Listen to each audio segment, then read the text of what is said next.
Hello and welcome to episode 187 of the Money to the Masses podcast with your resident expert as always, Damien Fay, and me, Andy Leakes. Damien, I sound a little bit chesty and throaty today. Apologies for that.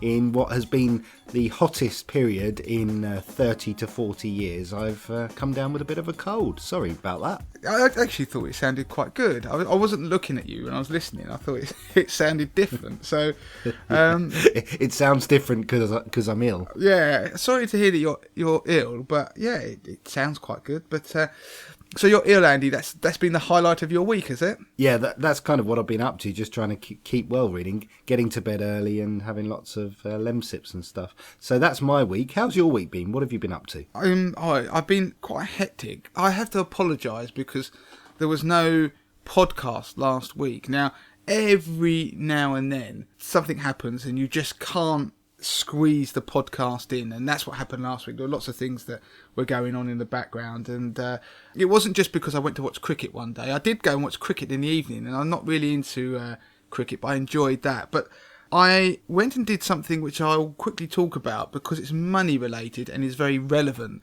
It will be of interest to anybody else out there. But before I do that, I do want to say a quick hello to Stuart Hunter, who messaged me. He actually emailed me recently, and he listens to us from Angola, and he listens to us while his Angolan driver is driving him through the countryside, and he said it would probably be incredible and surprise the Angolan driver. I don't know his name.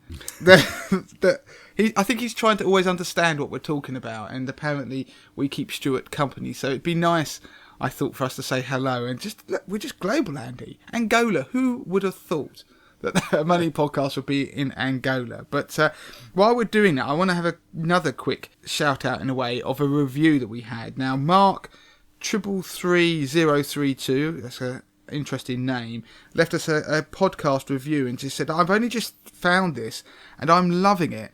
So much more useful than Radio 4's Money Box. There you go. One up on Paul Lewis. I do skip the first 5 minutes of chit-chat and the 80-20 ad in the middle to get straight to the content. Well, fair enough, you can do that. That's the wonders of being able to fast forward, but he loves the content. But anyway, the reason I mention that is give us a review, go on your podcast app and review us. But I'm going to tell you something in the first 5 minutes that Mark is going to miss, because he's going to jump forward. But what I did this week is a very important piece.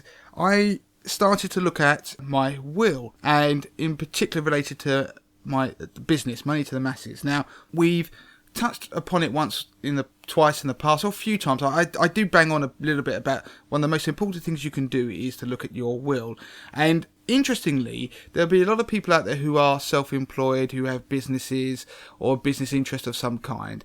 And obviously, when you die, your interest in that business, therefore, becomes part of your estate. And so as part of everything that we do and forms of succession planning, if I were to die, unfortunately, hit by a bus or a stray cricket ball or something like that, then Money to the Masses needs to carry on. And I've had people ask me how would we carry on and what would happen to 80-20 Investor and all these things. So all of that's been in the mix, so the Money to the Masses can carry on. It's bigger than me, Damien Fay. So what I wanted to just to quickly mention is the idea that if you have a business, then you should seriously consider going to see a solicitor and looking at your options in regard to how you want your share of the business to be passed on. Now, there was an interesting tale that the solicitor told me of somebody who had decided to pass their business on. They wanted to go on to their business partner rather than their spouse. They put in a clause that stipulated that upon their death, their share in the business would be automatically bought by their business partner, so their spouse had to sell it. But there are such nuances in the laws that actually that caused that person to have a tax liability of a couple of £1 million, because the argument is that in that instance their interest was in the contract rather than the business, that they were going to get it in the future. So the moral of the story is you have to do this correctly. So we've been doing all this kind of stuff, looking at our wills, making sure that my wife would be looked after if I died, and vice versa if she were to die, where our children will go.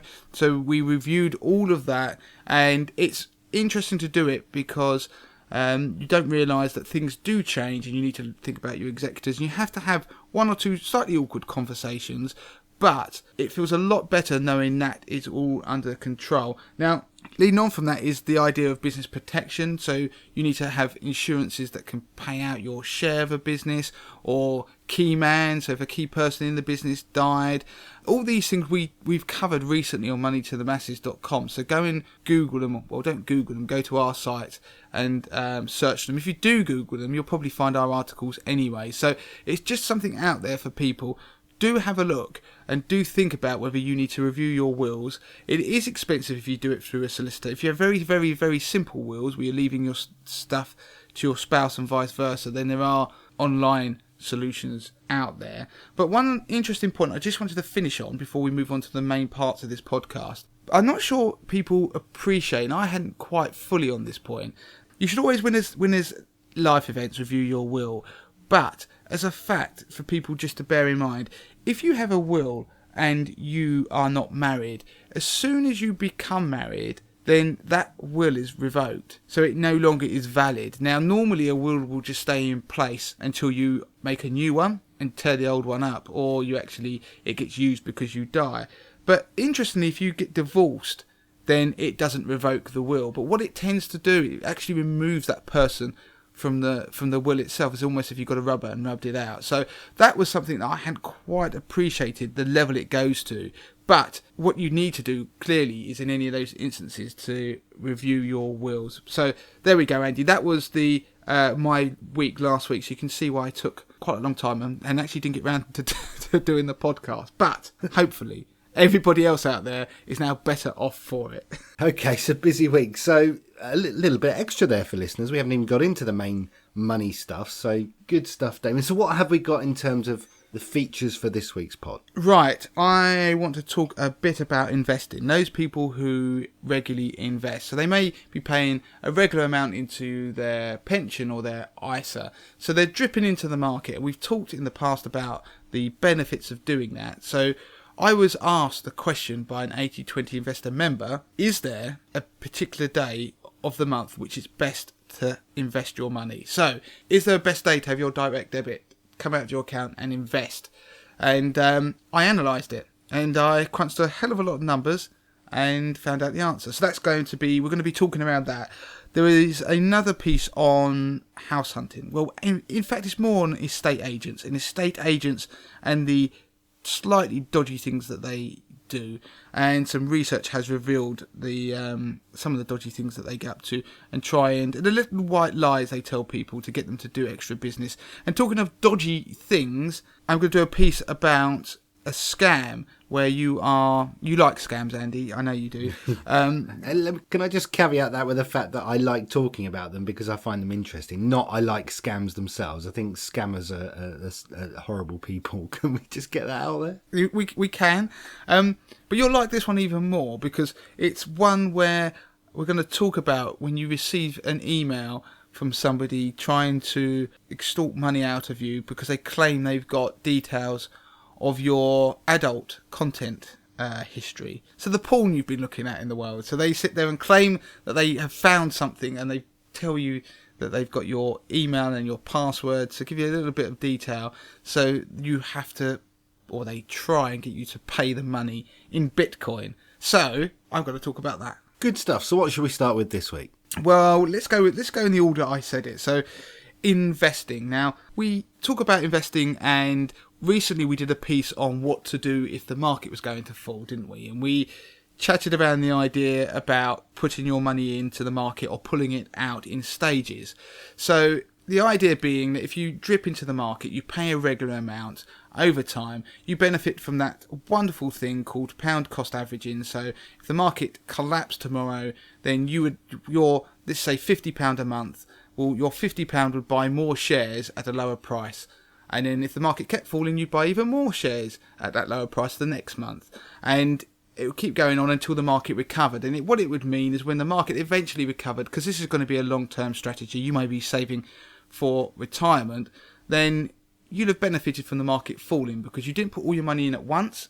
So the market could have dipped, got back to where you were before, but because you bought lots of shares at a lower price along the way, you'd be better off than if you just put your money in at the beginning. So that idea anyway of pound cost averaging is very powerful and very useful, particularly if you think the market could potentially wobble and fall.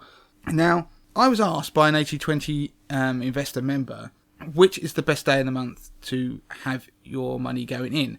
So was it sort of the 15th of the month, the 20th of the month, which day? Now, obviously I'm not going to give you the full findings of the research, but I am going to give you some interesting sort of tidbits, teasers from it, something that is actually actionable for podcast listeners. Now, how would I go about doing the research? This is always interesting, I think, how would you do it?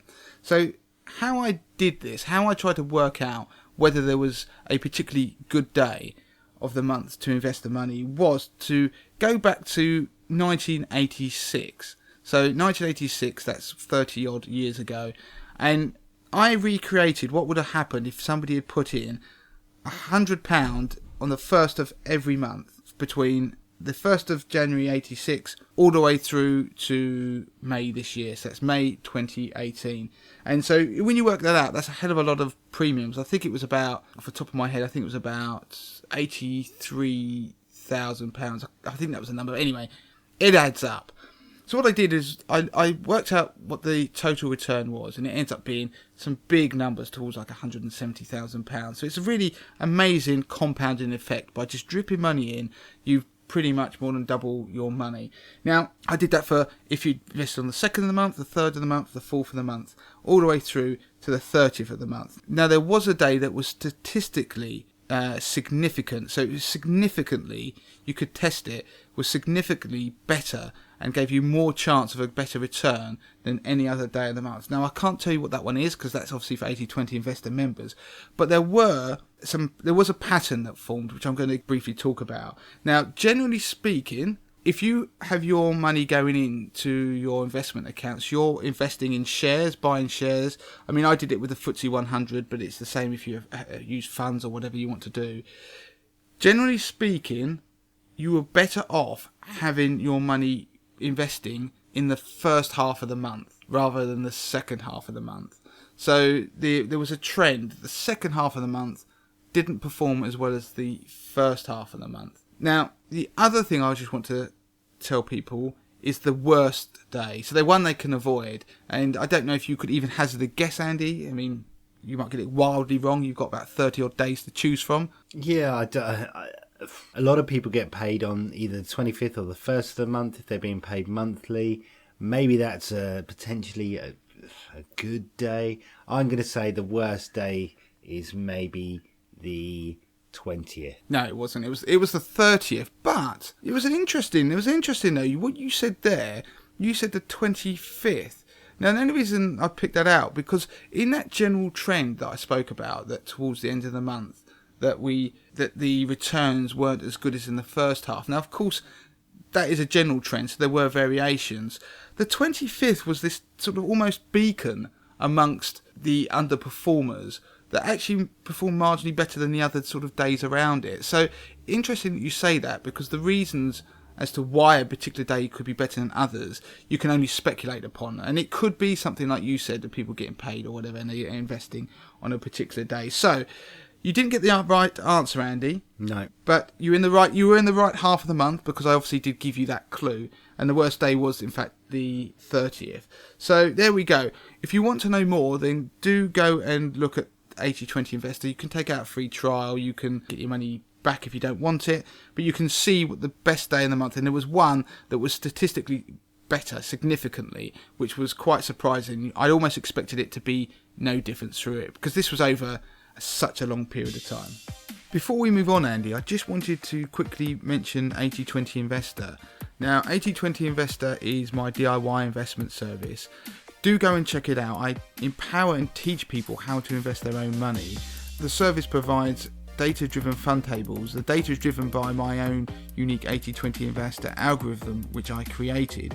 You also get stop-loss alerts, you get research articles and insights, you get market commentaries, monthly commentaries and DIY investment lessons, but you also get access to my £50,000 portfolio, which is a portfolio of my own money, which I run live on the site for members to see, and it shows people how I use the service to maximise my returns, and in the first 2 years of doing so I turned £50,000 into £59,500, which is a 19% return, beating investment managers, professional fund managers, financial advisors, investment banks, passive trackers in the market. So everybody can have a free 30-day trial of 80/20 investing, and you can claim that by going to moneytothemasses.com and going and clicking on the 80/20 investor hyperlink at the top of the page. So go and try the service, let me know what you think of it, and I know from the feedback that you're going to love it. But for now, on with the show.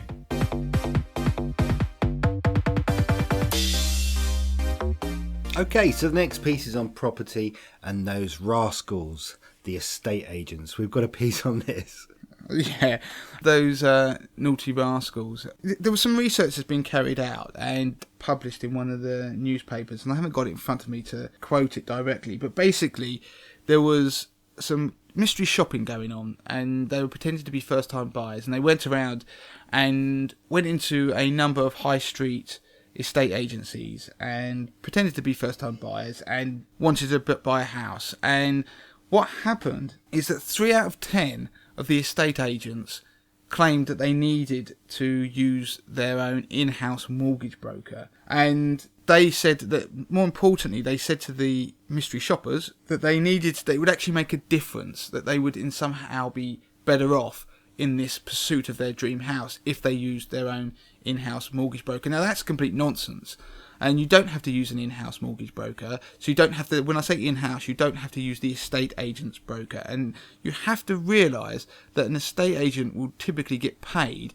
a referral fee for sorting out an appointment with the mortgage broker, or there is some incentive somewhere along the line for the company to do it. So you don't need to do that. In fact, there was 1 in 10 of the estate agents actually stated that it would lower the property price. They would actually get the buyer to buy the house at a much lower rate because if they somehow use their own in-house estate agent. So the complete nonsense, again, complete fabrication. And in fact, there is a 1979 Estate Agents Act. Of all things, you never knew that would exist, but apparently there's an act with that name, and part of that act is that you can't penalise somebody for using their own mortgage broker. So you can't penalise them for not using the estate agent's preferred mortgage broker. So that's the first tip.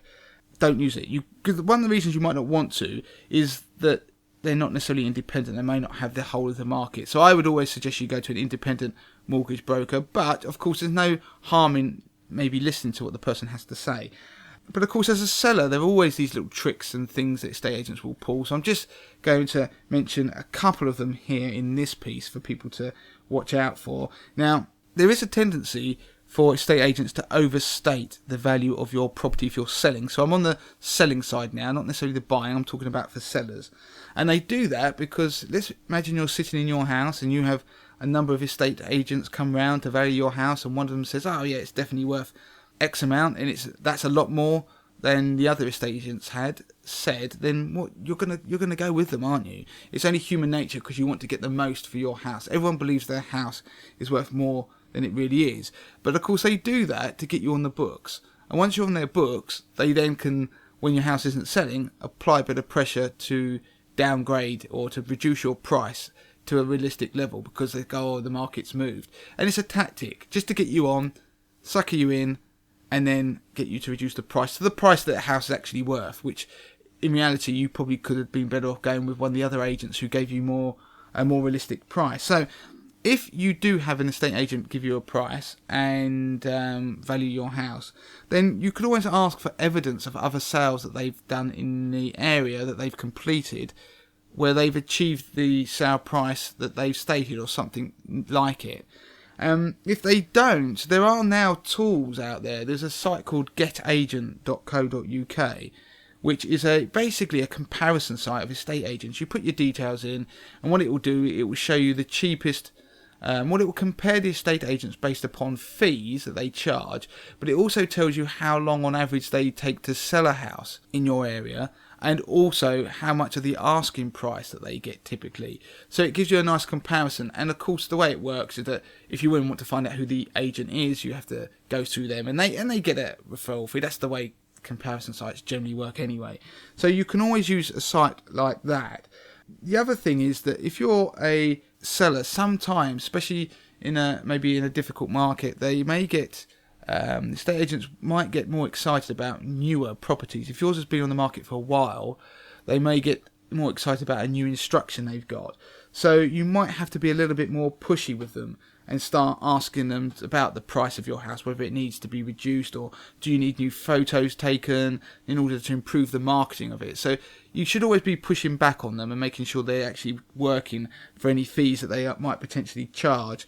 And the other thing I would just mention, and this was a great tip that came from Liam. I don't know, people who the longest ever podcast listeners might remember that Liam, who does some of the property articles on Money to the Masses, I might need to get him to write some more because he's not done some for a while and they're very good.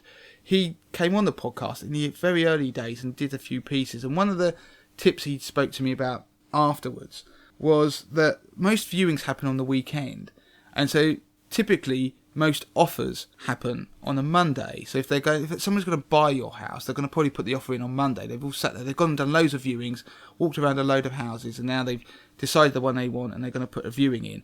So make sure your viewings are put on a weekend, because if you have someone views your house on a Monday, the chances are they're going to go and view a whole load of houses during the week before they put their offer in, and yours is going to be the one that they probably forget about at the beginning of the week. So you may just have to be a little bit more shrewd with when your house is being viewed, and the estate agent should know this stuff and should be telling you some of this stuff. So just don't be fobbed off. Try and get the estate agent engaged with what you're doing, and don't let them just not bother with you, because what can often happen is they get excited about newer properties. But also, as going back to the buyers, don't get pigeonholed, because they may pigeonhole you into the certain type of buyer who only wants a certain type of thing, and therefore you're almost at the bottom of the pile when new things come on, new properties come on. But at the moment, the market we're in, I think if you were being realistic, I think people are struggling to sell their houses. So if there are houses in your area that are up for sale, I think the competition is a lot less fierce than it was, say, 5-10 years ago. Good stuff. And yeah, it's good to hear about our good friend Liam, and I believe he's still the one and only guest we've ever had on the podcast. So I think he is. He holds that accolade. Yeah. I'm sure he's got a trophy or something on his mantelpiece. Good stuff. Okay, so we're moving on to, as you mentioned earlier, always my favourite piece, scams. And this scam seems particularly sinister. It's preying on people and almost like a blackmail type situation to try and garner some Bitcoin. So what do we got? Now, this scam sounds much more sinister than it. Well, it is pretty sinister, but the way it works, quite simply, is you get an email out of the blue from the scammer who claims that they have evidence of you viewing adult content, and they may tell you, like, email you and tell you what your email password is to say, look, we've got into all your data, we know everything, therefore pay me to not unleash this upon the world, and pay me in Bitcoin, because therefore Bitcoin, one of its benefits, I suppose, or one of its properties is the fact that it is pretty anonymous, so that you won't know where the money's gone. But some of them may go a step further to claim that they've actually got footage of you maybe doing something you shouldn't be doing. Accessing cameras and things like that, maybe. Yeah, it's got a terminology, I can't remember what it's called, and it's basically something like black screen or something, where they use your camera and you don't realise, and they can film you. And there's been stories that have come out where people have been accessing this content, and the content is actually recording them via their camera, and then that person can therefore blackmail them at a later date. But the Action Fraud are aware of 110 scam cases of this idea, someone claiming they've got private footage of people and wanting some Bitcoin. But a lot of them are likely to come from not somebody actually having any evidence of you necessarily looking at adult content, but from data breaches. Now, you sometimes hear in the news about these huge data breaches that occur where it may be a company. I mean, I think there was one many years ago that someone like Adobe, when people they got the emails and passwords of people, and it's those sorts of data breaches where the person may get your email address and your password, and of course a lot of people use the same password in many places. So therefore they could turn around and therefore email you en masse to all the people in that data breach. There's probably millions of records in some cases with that message showing you the password, and you might think, God, he has actually got my password, and therefore be fooled into thinking that they have any more information on you than they actually do. So the first thing you would do, if you get something like that, you report it to Action Fraud as a phishing scam. Now you can go onto their website, but don't pay the Bitcoin is the important message. But there was a really interesting website that I came across as a result of this piece, and it's called haveibeenpawned.com. Now I think that's how you say it, because it's have, HAVEI, BEEN, and then it's PWNED.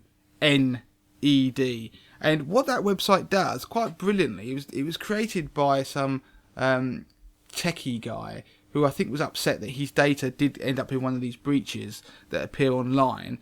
It's just a simple email search. So you can get your email address, put it in the search bar, click go, and it will tell you if your account has been breached in one of these big data breaches that you hear about. And I thought it's brilliant. I mean, it's ridiculous number of data breaches on here. Let me look at the number. It's 5 trillion. Actually, I think that number is 5. No, it's not. It's 1, 2, 3. No, it's 5 billion. 5.3 billion pawned accounts on here from 297 different websites that have been breached. So you can actually check whether your email has been breached. So if you get one of these dodgy scam emails, you can check, go, yep, my email has been breached somewhere else. That's probably where they got my email address. And then you can report the whole thing to Action Fraud. So if nothing else, a bit of fun, put your email address in and see if you've, well, it's probably not that much fun if you've been breached, but you can see I did it, and I was sitting there playing around with it and putting email addresses in. But there you go. That's the end of that piece. Good stuff. I think that's a really good website and service, but I'll be honest, I'm scared to put I'm one of life's warriors. What doesn't know doesn't hurt me. If I put my details in there and my web address is on there, I'll just start to worry about things that haven't yet happened. And but anyway, it's good advice. Well, good news, Andy. The listeners with very astute hearing would have heard me clicking away there, and I just put your email address in for you. You can tell me the good news now. And it says, good news, no pawnage found. So there we go, Andy. No breached accounts for at least one of your email addresses. Good. That's it for this week. 2 quick things I want to talk about. They're, again, kind of quick bits of content. By this point, you will know maybe 2 things that have happened in this week. One of them is whether there was an interest rate rise, which was something that was off the cards, then on the cards again. So the Bank of England will or won't have increased interest rates. And by the time we were doing this podcast, the betting had gone more towards there were going to be a small increase. And therefore, if you search the news now, if you haven't already heard about it, to see whether there was or wasn't, then if you're on a tracker mortgage, your mortgage might go up. And the only other thing is that there was quite interesting stuff going on in the stock market generally, and there's been a bit of a tech sell-off. And after this podcast, probably in about 10 minutes actually, Apple are due to launch or to announce their earnings for this current season of earnings. And it's often said, as goes Apple, so goes the market. So that's the kind of idea. And given that we're on the sort of tenterhooks, and there's been a bit of a tech sell-off over the last few days, whatever Apple does, because there's been some spectacular misses on the earnings front. I mean, Facebook bombed out in terms of user new accounts and rising costs, and their share price fell 20% within minutes of the earnings being announced. And they actually now hold the dubious record of losing the greatest value of a company's share price, so the cumulative value in a single day in the history of the US stock market. Wow. Now, I mean, that's Zuckerberg, I think, lost about some ridiculous number of billions over the course of about a minute of that. But, all these things, I mean, obviously, comparing a share price to what it was in 1929 is always going to be, it's not quite a fair comparison, but so it's just something, if you're interested in investing, have a look at, because you could see maybe what happened to Apple, what did it do to the stock market, and sometimes Apple has had a strong influence on where the stock market goes, and in particularly at the start of the year when we had the stock market rout. So if nothing else, it's quite interesting just to observe what the Apple share price did in the last week and what the market did, and then you'll find some interesting stories unravel. Good, and just an insight there into the fact that we've recorded a little bit earlier this week, so there are maybe some bigger stories that are going to hit the news, and you might be wondering, why didn't they cover it? Well, that's why. Perhaps if obviously they are big stories, we'll be covering them next week, and we'll be able to give you the insight. Yeah, we will do, Andy. And I'll just throw some more out there for people to look at. The ones that people are worried about as well this week. I mean, it's always week to week the stories change, but there's been a number of central banks that are meeting, and we had the Bank of Japan yesterday. We've got the US Federal Reserve and obviously the Bank of England, like I mentioned, and they may be changing their policy rates or whatever in the background, their sort of monetary easing and reining in some of the QE that they did. All of these things have the ability to move markets, so it's just quite interesting to see what happens and where the market goes and how the market reacts to particular headlines. As I described in a recent podcast, if you go back, where I told you what I had on my stocks app and how I looked at that and how I interpreted what was going on in the market. So if you haven't listened to that one, jump back, because it's probably going to be a few interesting days in the certainly the days and weeks ahead, I think. Good. If you want to get in touch with Damien, you can do so. It's at Money to the Masses with a number 2. That's Twitter. And of course, if you want to send a slightly longer, more personal one, you can email Damien at moneytothemasses.com. We did the review bit earlier. If you want to get yourself read out on the podcast, please do get onto iTunes and make sure you review the podcast. It really helps us fly up the iTunes charts, and it really helps us reach more people, so make sure you do that. Damien, until next week. Until next week, Andy. Don't forget to claim your free copy of Damien's best-selling book, The 30-Day Money Plan. Sort your finances in just 5 minutes a day, worth $4.99. Just go to moneytothemasses.com/podcast to find out how.